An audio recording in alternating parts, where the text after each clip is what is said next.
சரி, இப்போ ஃபைனலாக ஒரு கன்க்ளூஷனுக்கு வரலாம். இப்போ இந்த பிளாக் யூஸ் பண்ணுறதுனால ஒரு வீட்டுக்கு என்னென்ன அட்வான்டேஜ் இருக்குது? ஃபஸ்ட்டு டோட்டல் காஸ்ட்டில் 25% சேவிங்ஸ். 25னா அதோட பிரேக்கப் சொல்லுங்கள். எதில் சேவிங்? 100 ரூபா அப்படின்னா 25 ரூபா உங்களுக்கு வந்து சேவிங்ஸ். 25லேருந்து 30% வரைக்கும் சேவிங்ஸ் இருக்குது. இந்த 30% எப்படி சேவிங்ஸ் கிடைக்கும்னா, ஒரு 300 ஸ்கொயர் ஃபீட்டு 200 ஸ்கொயர் ஃபீட்டு பண்ணுற வீட்டில் வந்து 30% எடுக்க முடியாது. சரிங்க. 1000 1200 இந்த மாதிரி மேலே போயிட்டீங்கன்னா உங்களுக்கு 30% சேவிங்ஸ் கிடைக்கும். எது இதில் சேவிங் இருக்குது எங்களுக்கு? லேபரில். சரிங்க. லேபரில் எத்தனை பர்சன்டேஜ் இருக்கும்? அதான் டோட்டலாக வந்து உங்களுக்கு 30%. அதாவது நான் கரெக்டாக இதான் சொல்ல, டோட்டல் காஸ்ட்டில் பார்த்தீங்கன்னா டோட்டலில் வந்து லேபர் ஃபஸ்ட்டு, ரெண்டாவது ரா மெட்டீரியல், ஓகே, மணல், சிமெண்ட்டு, இதில் அடுத்து டைமிங். அதாவது நீங்கள் என்ன சொல்கிறீங்கன்னா, ஒரு பில்டிங்கில் வந்து அந்த வால் கன்ஸ்ட்ரக்ஷனில் 2 நாள் வேலை ஒரே நாளில் நடந்துங்கிறீங்க.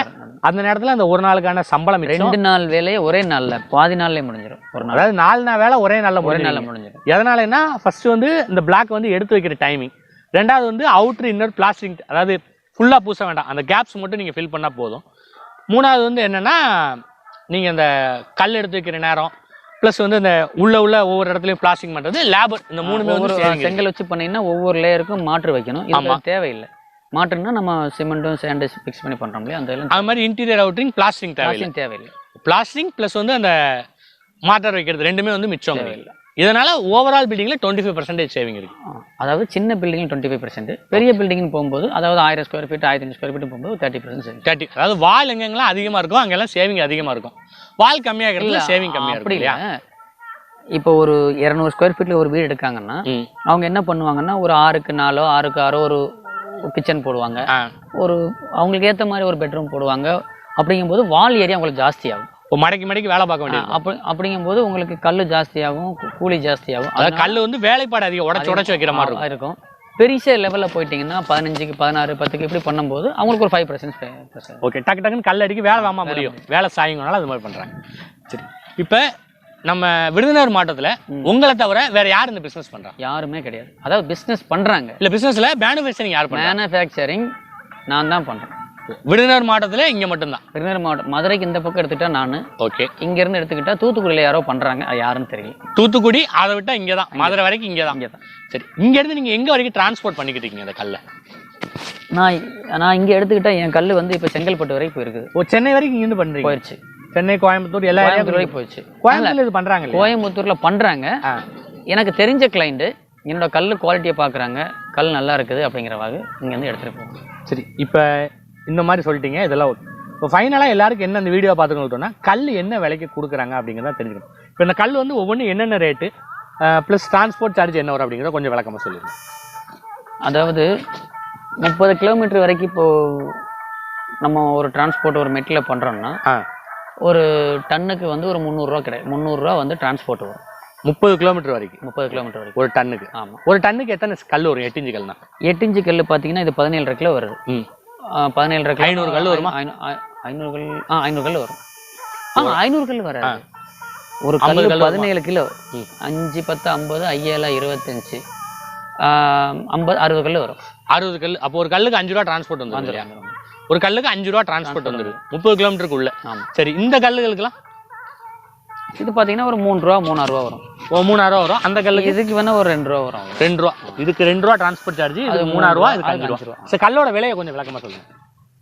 இந்த கல் வந்து 6 inch, sorry 4 inch. Okay, 4 inch கல். இது வந்து 4 இன்ச்சு கல். ஓகே, இதோட with 9 inch. Okay, height 6 inch. இது வந்து 4 இன்ச்சு, இதுவும் 4 இன்ச்சு, இது வந்து 9 இன்ச்சு இல்லையா? இது வந்து 6 இன்ச்சு. ஹைட் என்ன?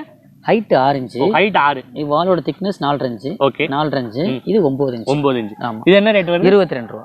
22 ரூபா இந்த கல். ஆமா. ஓகே, இந்த கல் இது பாத்தீங்கன்னா 1 அடி நீளம். ஓகே, 6 இன்ச்சு அகலம் வால் திக்னஸ். உயரம் 6 இன்ச்சு. உயரம் 6 இன்ச்சு. 6 இன்ச்சு. ஓகே, இதுவும் 6 இன்ச்சு, இதுவும் 6 இன்ச்சு. உயரமா 6 இன்ச்சு வந்துருது. நீளம் மட்டும் 12 இன்ச்சு. நீளம் மட்டும் 12 இன்ச்சு. இது மட்டும். இது 6 இன்ச்சு, இது 6 இன்ச்சு, இது மட்டும் 12 இன்ச்சு. ஆமா. ஓகே, அந்த பெரிய கல் பார்த்தீங்கன்னா அதே நிகழம் தான். வித்து மாத்திரம் அகலம் மாத்திரம் 8 இன்ச்சு வரும். அகலம் மட்டும் அப்படியே 8 இன்ச்சு. ஆமா. ஓகே, அது ரேட்டு பார்த்தீங்கன்னா 45 ரூபா. 45. இது 35. இது 22 ரூபா வரும். இது வந்து 22. இது வந்து 35, அது வந்து 45 ரூபா. அதுக்கு 50 ரூபானா அது நம்ம 30 கிலோமீட்டருக்குள்ள உங்களுக்கு வீட்டுக்கு வந்து சேர்ந்துரும். சரி, 50 ரூபாங்கும் போது செங்கல் வந்து வீட்டுக்கு வந்து சேரவே 7 ரூபால வந்துருது. ஸோ அப்படிங்கும்போது ஒரு 6 கல்லுங்கும் போது அந்த டிரான்ஸ்போர்ட் பார்க்கும்போது அதுல ஒரு இது ஹைக் இருக்கு. அதாவது நீங்க என்ன சொல்றீங்கன்னா செங்கல் இதை விட செங்கலை விட ஜாஸ்தியா இருக்குன்னு சொல்லுவாங்க. ஜாஸ்தியா இருக்கு இல்லையா, அதான் கேட்குறேன். அதாவது ஜாஸ்தியா இருக்குங்கிறது வந்து நீங்க வந்து ஒரு மெட்டீரியல் எடுத்துக்கிட்டீங்கன்னா இந்த கல்லுல 2 ரூபா ஜாஸ்தியா இருக்குன்னு தான் நீங்க ஃபீல் பண்றாங்களா ஒழிய, ஆமா, அங்க போய் ஒர்க் பண்றாங்க பாத்தீங்களா, ஒர்க்மன்ஷிப்ல ஒரு மேசன் வந்து ஒரு நாளைக்கு செங்கல் 400 கல் எடுத்து வைப்பாங்க. ஆமா, இதே கல் நீங்க அங்க ஒர்க் பண்ற இடத்துல பாத்தீங்கன்னா 150 கல் வரைக்கும் எடுத்து வைக்கிற மேசன்லாம் இருக்கிறாங்க, 100 கல் எடுத்து வைக்கிற மேசன்லாம் இருக்கிறாங்க. அப்படிங்கும்போது உங்களுக்கு ஒர்க்மன்ஷிப்ல கம்மியாகுது, சிமெண்ட்டும் கம்மியாகுது, மணல் அறவே கிடையாது, டைமிங் எல்லாமே சேவிங்ஸ் ஆகுது. இப்படி டோட்டலாக எல்லாத்துலேயும் பார்த்தீங்கன்னா ஸ்ட்ரென்த் வைஸும் பார்த்தாலும் ஸ்ட்ரென்த்து கரெக்டாக தான் இருக்குது. டோட்டலாக பார்த்தீங்கன்னா 30% சேவிங்ஸ். சரி, நான் இப்போ என்ன கேட்குறேன், ஒரு 4 செங்கலை வரிசையாக அடுக்கி வச்சு அதுக்குள்ளே சிமெண்ட்லாம் வச்சு கட்டா கரெக்டாக இதே கல் அளவு தானே வரும். 4 செங்கல் சிமெண்ட் பிளாஸ் வச்சு அந்த ரேட்டு தானே, இந்த கல் சைஸ் தானே வருங்கிறேன். அதாவது 4 கல்லுங்கிறது வந்து அது வந்து 8 இன்ச் 9 இன்ச் நீளம் வரும். இது வந்து 8 இன்ச் வரும். இல்லை, இந்த நீளத்தை சொல்ல, இதை சொல்கிறேன். இது வந்து 12 இன்ச் வருதா? 12 இன்ச் வரும். ஓ, அப்போ வந்து 6 கல் சரியாக இருக்குங்கிறீங்க. சரி, அதாவது ஒரு 5.5 கல்லுக்கு பிளாஸ்டிங் எல்லாம் பண்ணி வச்சாதான் இந்த ஹைட் வரும். இந்த ஹைட்டு இந்த அதாவது இந்த ஏரியா கவர் பண்ணால் அந்த சைஸ் வரும். ஸோ அந்த இதில் வந்து இது கரெக்டாக இருங்க. நீங்கள் ப்ளஸ் வந்து லேபர் சார்ஜ் எல்லாத்தையும் கனெக்ட் பண்ணால் ஒரு 20% கண்டிப்பாக சேவிங் இருக்குது. 25% சேவிங் 25% சேவிங் இருக்குது. ஸோ அடுத்து வர மேஷன்ஸு அவங்க அதை எடுத்துக்கிட்டால் அதுக்கேற்ற மாதிரி. சரி, இப்போ எந்த ஒரு பொருள் நம்ம பண்ணாலும் சரி, அதில் எவ்வளோ அட்வான்டேஜ் நம்ம பண்ணியிருந்தாலும் சரி, நம்ம எந்த லெவலுக்கு மார்க்கெட்டிங் பண்ணுறோமோ அந்த லெவலுக்கு தான் அது வந்து சக்ஸஸ் ஆகும். நீங்கள் என்னென்ன லெவலில் இதை வந்து மார்க்கெட்டிங் பண்ணிக்கிட்டு இருக்கீங்க? ஃபஸ்ட்டு வந்து நான் எங்கேயாவது ஃபஸ்ட் லெவலில் போய் போகும்போது எங்கே ஒர்க் பண்ணுறாங்களோ, எங்கே பில்டிங் பண்ணுறாங்களோ அங்கே போய் நம்மகிட்ட வந்து இது இருக்குது, அது அட்வர்டைஸ்மெண்ட் பேம்ப்ளெட்ஸ் தான் இருக்குது. சரிங்க, அது பண்ணுறோம். அப்புறம் போய் விசிட்டிங் கார்டு கொடுக்குறோம். இப்படி பண்ணிக்கிட்டு இருந்தோம். அதுக்கப்புறம் இப்போ என்ன ஆச்சுன்னா எல்லா இடத்துலையும் ரீச் ஆகிற மாதிரி கூகுளில் இந்த மாதிரி பண்ணியிருக்கிறோம். ஒரு வெப்சைட் வச்சுருக்கேன். வெப்சைட் சொல்லுங்கள். இந்த வெப்சைட்டுங்கிறது வந்து நீங்கள் கூகுளில் போய் சர்ச் பண்ணி இன்டர்லாக் பிரிக் மேனுஃபேக்சர்னு அடித்தாலே ஃபர்ஸ்ட் நம்ம தான் Darshan interlocking BRICS. Darshan interlocking தனியாக வெப்சைட்னு எது வச்சிருக்கீங்களா? இல்லை வெப்சைட்டில் கூகுளில் போய் எல்லா பேஜஸ் மாதிரி இல்லை, கூகுளில் போய் சர்ச் பண்ணாலே நம்ம இது வந்துடும், கிடைச்சிடும். மேலே டாப்பில் வந்து தர்ஷன் இன்டர்லாக்கிங் பிரிக்ஸ். சரி, அதிலே ப்ரைஸஸ் இது எப்படி பண்ணுறீங்க, வீடியோ எல்லாமே எல்லாமே இருக்குது.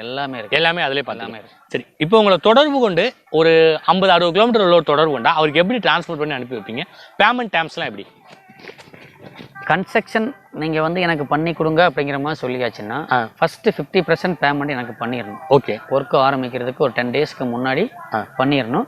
பேஸ் நீங்கள் ப்ரிப்பேர் பண்ணி வச்சிடணும். ஓகே, நான் வந்து பேஸ் ப்ரிப்பேர் பண்ணி தருவேன், லோக்கலில் இருந்தால் பண்ணுவேன், லாங்கில் போனால் பண்ணுறதில்ல. ஓகே, 50% பண்ணிடுறீங்க. வீக்லி பேமெண்ட் தான் எனக்கு 50%. இப்போ ஒரு வீக்கில் 1 lakhs ஒர்க் பண்ணியிருக்கேன்னா இப்போ நீங்கள் என்கிட்ட ஒரு அந்த ப்ராஜெக்ட் காஸ்ட்டில் ஒரு 10 lakhs வருதுன்னா அதில் 5 lakhs எனக்கு ஃபஸ்ட் அட்வான்ஸ் கொடுத்துட்றீங்க. ஆமாம். அந்த வீக்கில் எவ்வளோ ஒர்க் பண்ணியிருக்கிறோமோ அதில் 50% நீங்கள் கொடுத்த அட்வான்ஸில் மைனஸ் பண்ணிவிட்டு 50% நீங்கள் கேஷ் பண்ணிக்கிட்டே இருக்கணும். அதாவது ஒரு வீட்டுக்கு 10 லட்ச ரூபா. அதனால என்னன்னா என்னோட காசு உங்ககிட்ட இருக்குது, உங்களோட காசு என்கிட்ட இருக்குது. நான் எங்கேயும் உங்களுக்கு ஒரு தைரியம் இருக்கும். சரி, நம்ம காசு அவங்ககிட்ட இருக்கு, அவங்க காசு நம்மகிட்ட யாரும் போக மாட்டாங்கிற ஒரு சேஃப்டி. இப்போ அது போக யாராவது கல் மட்டும் வேணும்னு கேட்குறவங்களுக்கு எப்படி? கல் மட்டும் வேணுங்கிறவங்களுக்கு வந்து பார்த்தாலும் சரி, அவங்க பார்த்துட்டு மெட்டீரியலை பார்த்துட்டு அட்வான்ஸ் கொடுத்துட்டு போனாலும் மெட்டீரியல் பண்ணி விட்டுருவோம். ஒரு 50% மெட்டீரியல் கொடுத்துட்டாங்க, அட்வான்ஸ் கொடுத்துட்டாங்கன்னா ஒரு 10 days பிஃபோர் என்கிட்ட பேமெண்ட் பண்ணிடணும். பண்ணிட்டீங்கன்னா நம்ம இங்கே அவைலபிள் இருக்கிறத பொறுத்து நான் கல் அனுப்பி விட்டுருவேன். கல் நான் இங்கே லோடு ஆகுதுன்னு சொன்னீங்கன்னா நீங்கள் பேமெண்ட் என்ன ட்ரான்ஸ்ஃபர் பண்ணாலும் சரி, இல்லை வண்டியில் கொடுத்துனுப்பினாலும் சரி, ஓகே.